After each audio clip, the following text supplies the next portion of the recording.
Buongiorno a tutti, io sono Francesco Lamo, lavoro per la sezione agroambiente della Regione del Veneto e presento una relazione relativa alle strategie e alle esperienze della Regione del Veneto sulle zone umide. In realtà parto dalle esperienze in termini di dati economici relativi alla precedente programmazione. Nella programmazione 2007-2013 era presente una sottomisura relativa agli investimenti non produttivi, misura 216, azione 3, dal titolo Realizzazione di zone di fitodepurazione, manufatti funzionali alla ricarica delle falde e creazione di zone umide, dove sono stati finanziati 10 progetti. L'aiuto concesso da parte dell'organismo pagatore era pari a poco più di 120.000 euro, mentre il liquidato poco più di 116.000 euro. Questa differenza va fatta risalire al fatto che in fase di verifica operativa, perché questi sono interventi che vengono verificati nel 100% dei casi, erano state rilevate alcune differenze sostanziali per cui il pagamento veniva ridefinito a ribasso. Poi questi investimenti che avevano il vincolo di 7 anni dovevano essere collegati a una misura di conservazione. La misura di conservazione era la misura 214D, tutela habitat, semi naturali e biodiversità, dal titolo Mantenimento di biotopi e zone umide, la quale nella prima parte della programmazione, il primo bando è del 2008, quindi dal 2008 al 2010 vedeva un riconoscimento di un contributo pari a 262 euro ettaro per anno per i restanti 6 anni, mentre contributo che è stato ridefinito in seguito all'aggiornamento dei dati RICA a partire dal 2011 in 338 euro ettaro anno.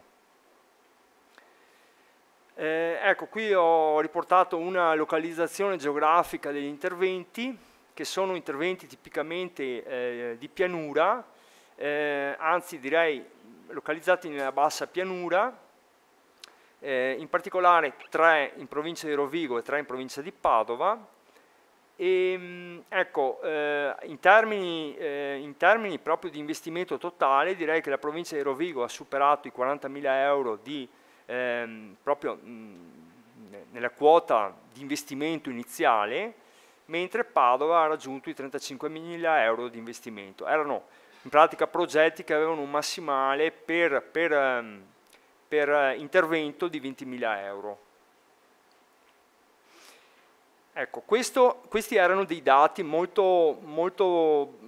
semplicistici della precedente programmazione, che faceva riferimento al regolamento 1698-2005. Il regolamento 1305-2013 ha sostituito il 1698 ed è il regolamento dello sviluppo rurale attuale, il quale all'articolo 5 individua le priorità dell'Unione in materia di sviluppo rurale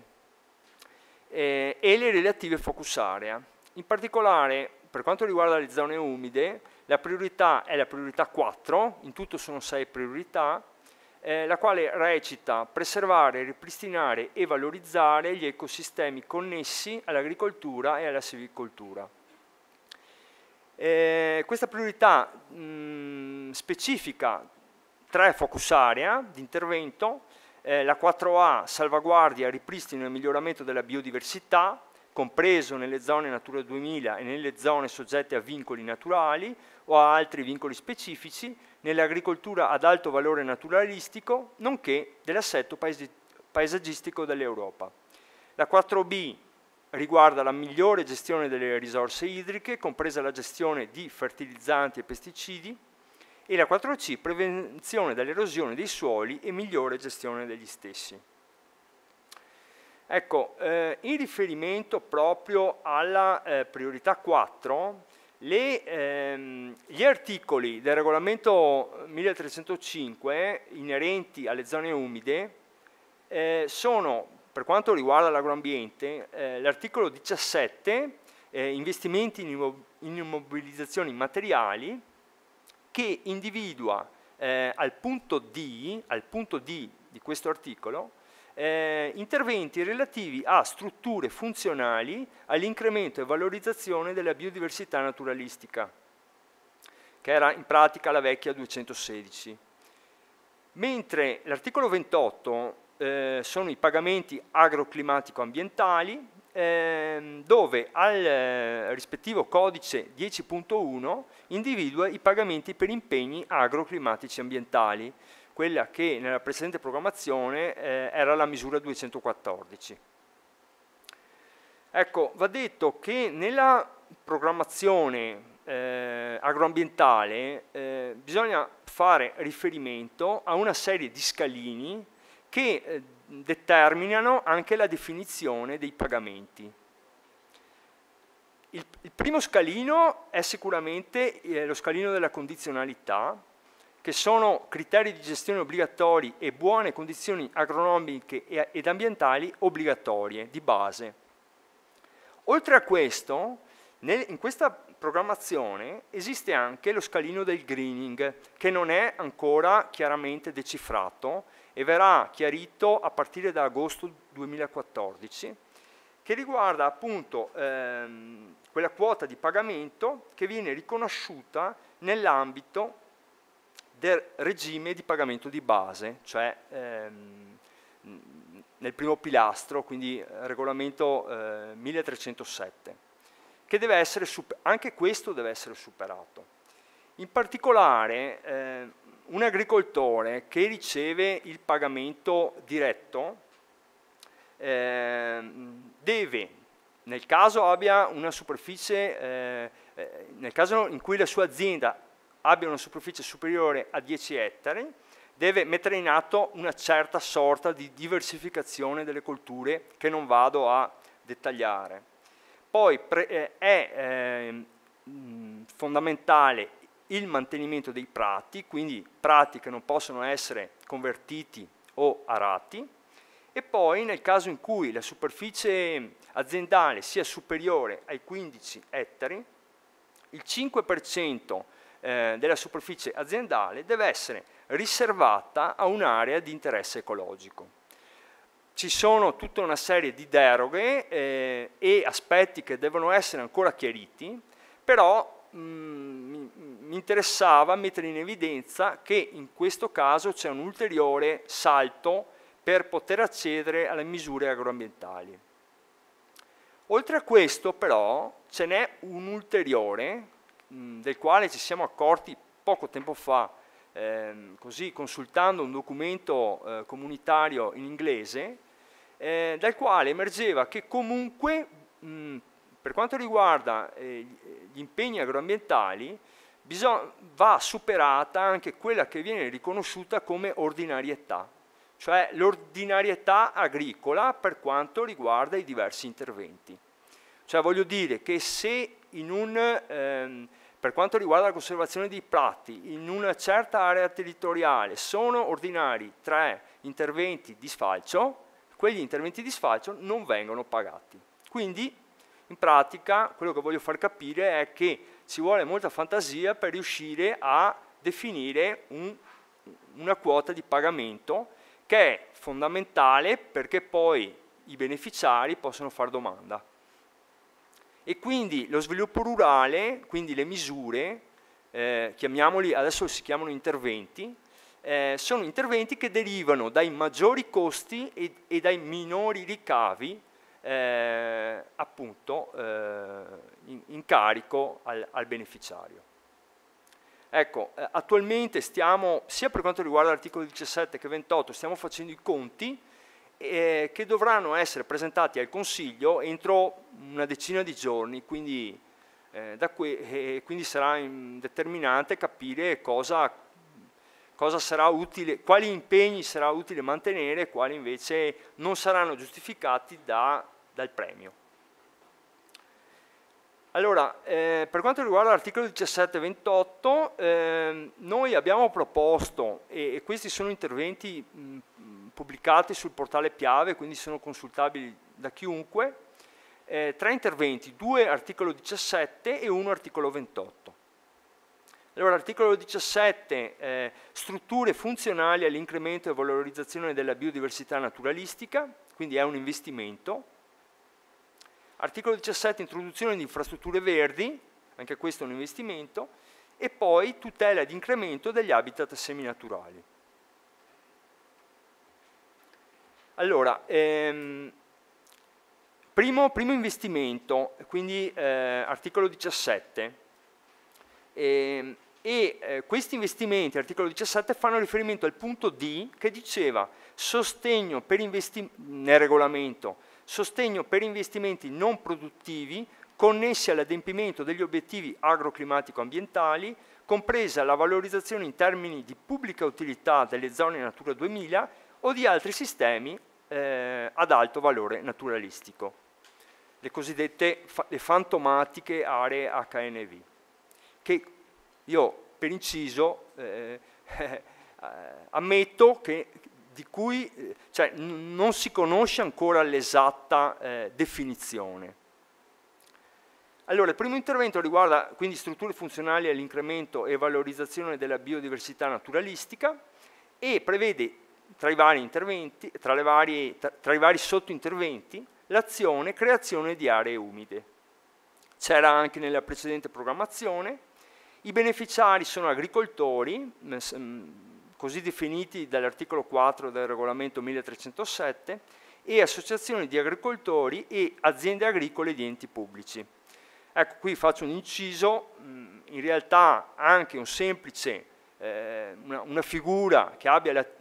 la disponibilità e quindi possegga i titoli di conduzione di una superficie, quindi anche una persona che non svolge l'attività di agricoltore a titolo principale, può far domanda, l'importante è che abbia il fascicolo aziendale, quindi come nella precedente programmazione. Le condizioni di ammissibilità è la connessione con l'articolo 28, quindi allora noi non sappiamo ancora se il vincolo per l'articolo 17.d saranno 5 o 7 anni, però per i restanti 4 o 6 anni dovrà esserci la connessione e quindi il mantenimento di queste superfici. Tra le spese ammissibili, la costituzione di sistemi fitodepurativi anche con l'utilizzo di macrofitte, quindi specie utilizzate adattate all'ambiente acquatico, realizzazione di arginelli perimetrali di contenimento delle acque e chiaviche che assicurino il ricambio idrico. L'aiuto è pari al 100% della spesa ammessa e chiaramente sarà da definire quali sono i massimali per questo intervento. I criteri di selezione saranno sicuramente geografici, quindi rete Natura 2000, parchi e aree protette, zone vulnerabili ai nitrati e poi superficie oggetto di intervento, e lì bisognerà fare una valutazione interna. Un altro intervento inerente all'articolo 17, che è un po' un intervento un po' innovativo e che è stato pianificato con l'aiuto e la collaborazione della dottoressa Furini, riguarda all'interno dell'intervento introduzione di infrastrutture verdi le cosiddette operazioni aziendali di riqualificazione della rete idraulica minore. I beneficiari, oltre ai beneficiari citati nel punto precedente, sono anche enti pubblici e privati connessi all'ambito della gestione fluviale e del reticolo idraulico interno del territorio regionale, quindi anche consorzi di bonifica. E queste di seguito le condizioni di ammissibilità che dovranno essere indicate in un progettino. Allora, l'area di intervento è necessario che questa area sia nelle vicinanze di un corso d'acqua o di un fossato principale. I dettagli ovviamente saranno definiti successivamente a livello di bando. È prevista quindi il finanziamento di una nuova realizzazione o una riqualificazione naturalistica di aste secondarie rispetto al corso d'acqua citato nel punto precedente, quindi al corso d'acqua principale. Sono ammissibili dragaggi solo in casi di difficoltà di deflusso o di problematiche idrauliche e sarà preferibile nel progetto, sarà preferito, non so se in termini di criteri di valutazione, lo sviluppo irregolare, consentendo la creazione di zone a diversa velocità dell'acqua. Le spese ammissibili potranno essere operazioni di modellazione del terreno,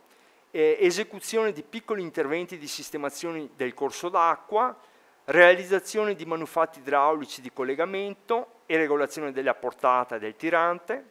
interventi di sistemazione delle sponde, l'acquisto di piantine per la costituzione della fascia di interconnessione fra l'ambiente acquatico e quello terrestre, quindi tipicamente cannetto,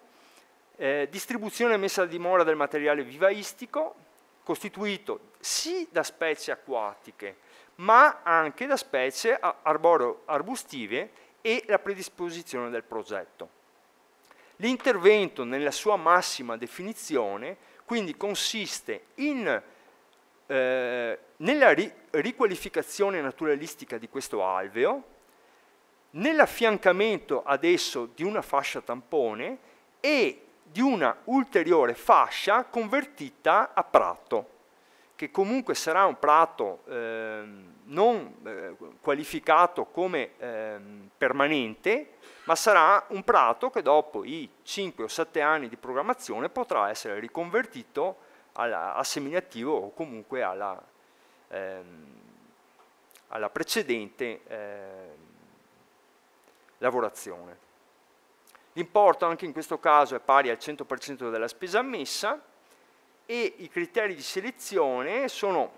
più o meno gli stessi del punto precedente, con un punto relativo alla sostenibilità ambientale che dovrà essere puntualizzata nella sua definizione.